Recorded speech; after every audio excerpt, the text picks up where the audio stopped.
안녕하세요. 장마총각입니다. 오늘날 장거리 연애를 경험하는 커플들이 점점 늘어나고 있습니다. 장거리 연애 커플들은 지리적으로 가까운 연애를 하는 커플들과 거의 같거나 혹은 더 가치 있는 연애를 한다라는 연구들 또한 점점 더 쌓여가고 있죠. 장거리 연애를 하게 되면 우선 개인 시간과 공간이 확보가 되기 때문에 자기 발전의 가능성이 더 높아지고 연인과 가치 있는 시간과 공간의 질 또한 올라가게 됩니다. 이와 관련한 몇 가지 연구를 보게 되면 장거리 커플들 사이에서의 의사소통은 지리적으로 가까운 연인의 의사소통보다 더 친밀하고 더 긍정적이며 일단 말싸움하는 횟수도 훨씬 더 적다고 합니다.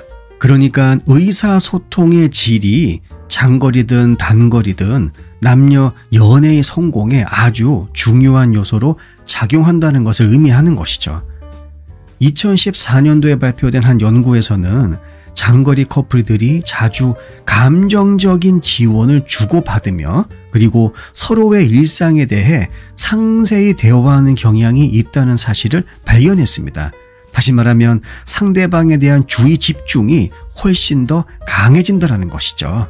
그리고 장거리 연애를 하는 커플들이 갈등을 더 적게 경험한다는 연구 결과도 있습니다. 2013년 연구에 따르면 장거리 커플들은 실제로 갈등을 해결하기 위해서 보다 신중하게 접근하고 갈등 해결을 위해서 글 혹은 전화와 같은 간접적인 방법을 사용하는 경향이 있다고 하네요. 이러한 방식이 오히려 갈등을 보다 효과적으로 해결할 수 있게 해준다고 합니다. 특히 의사소통의 거리가 갈등을 줄이는데 도움을 줄 수 있다는 이론, 의사소통의 거리 이론이라고 하는 것도 있습니다. 그러니까 몸이 멀어지면 마음도 멀어진다? 이럴 땐 오히려 의사소통의 거리 이론, 즉 적극적인 의사소통이 이루어진다라고 하면은 오히려 물리적인 거리가 남자와 여자 사이를 훨씬 더 돈독하게 해줄 수 있다라고 하는 이러한 이론의 힘을 우리가 빌릴 수도 있는 것이죠. 장거리 연애의 그 외도 가능성에 대한 연구 결과는 사실 좀 많이 엇갈리곤 합니다. 일부 연구에서는 장거리 연애를 하는 커플들이 그 외도 가능성이 비슷하거나 아니면 낮다고 보고하고는 있어요. 이것은 장거리 연애가 서로의 신뢰를 더욱 강화시키기 때문일 수도 있습니다. 하지만 모든 연구가 동일한 결론에 도달하는 것은 아니죠. 이 외도라고 하는 그것의 가능성은 개인의 성향 그리고 관계의 성숙도 등 여러 가지 요인에 의해서 영향을 받게 됩니다. 이혼율에 관한 연구에서는 장거리 연애 커플들이 지리적으로 가까운 커플들과 비교해 봤을 때 이혼율은 비슷비슷하대요. 그러니까 장거리 연애가 결혼의 안정성이라고 하는 부분에 있어서 단순한 그 지리적인 거리에 의해 큰 영향을 받지 않는다는 것을 시사합니다. 근데 이거는 있습니다. 장거리 연애가 결혼 생활에 미치는 장기적인 영향은 아직까지 명확하게 밝혀지진 않았어요. 아무튼 다양한 연구 결과와 함께 전문가의 의견을 살펴보면 장거리 연애는 일단 조금 다소 도전적인 면은 있어요. 하지만 그와 동시에 많은 배움을 주는 관계라는 것을 우리는 조심스럽게 결론 내릴 수 있습니다. 심리학자 앨리스 존슨 박사에 따르면 장거리 연애를 하는 커플들이 더 성숙하고 독립적인 성격을 발달시키는 경향이 있다고 합니다. 장거리 연애가 파트너 간의 신뢰 그리고 의사소통 능력을 향상시키는 기회를 제공하는 것이죠. 몸이 멀어지면 마음도 멀어진다는 그런 말이 있죠. 하지만 영어 속담에는 Distance makes heart grow fonder라고 하는 것이 있습니다. 몸이 멀어지면 사랑의 감정이 더 고조된다는 말이죠. 남녀가 서로 떨어져 있게 되면 상대방을 이상화하는 경향이 올라가기 때문에 롱디 커플은 상대방에 대한 더 높은 수준의 낙관주의를 경험하게 된다고 합니다. 제가 얼마 전에 올린 영상 중에서 부정적인 사고방식이 어떻게 남녀 관계를 파국으로 몰고 가는지 얘기 한번 한 적이 있죠. 롱디 커플들 사이에서 방금 제가 뭐라고 그랬죠? 상대방을 이상화하는 경향이 더 강해진다. 이것은 결국 더 높은 수준의 낙관주의를 가져온다. 훨씬 더 안정적인 남녀 관계를 만들 수 있다라는 말입니다. 지리적인 거리가 남녀 사이 성관계 만족도에 얼마나 영향을 미치는지에 대한 그 연구를 보게 되면 이것을 좀 더 확실하게 알 수 있죠. 결혼했지만 따로 사는 부부, 같이 사는 동거 커플, 그리고 혼자 사는 사람들을 대상으로 한 연구를 보게 되면 같이 사는 커플보다 결혼을 했든 안 했든 따로 떨어져 사는 커플들 사이에서의 성관계 만족도가 훨씬 높다라고 합니다. 더군다나 이 디지털 세상에서 지리적인 거리는 우리가 고정관념처럼 여겼던 장거리 연애, 장거리 부부의 부정적인 결과들을 많이 상쇄시키고 있어요. 오히려 멀리 떨어져 있는 게 서로에 대한 감정적 유대감을 촉진시킨다고도 합니다.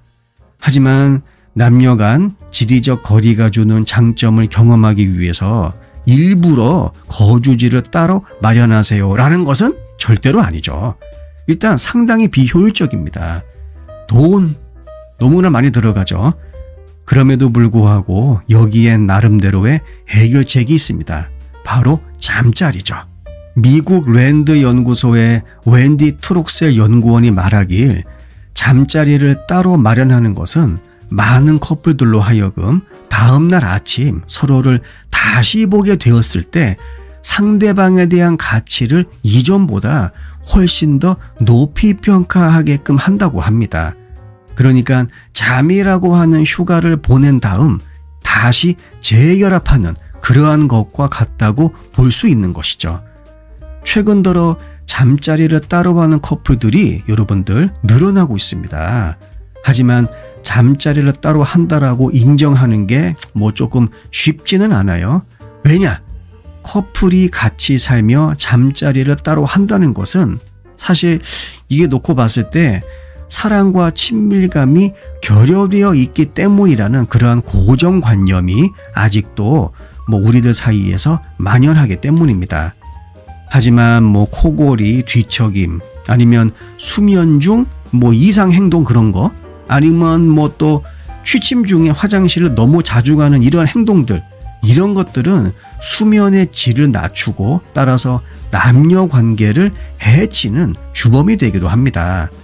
잠을 제대로 못 자게 하는데 아무리 예쁘고 잘생긴들 정이 가겠습니까? 응?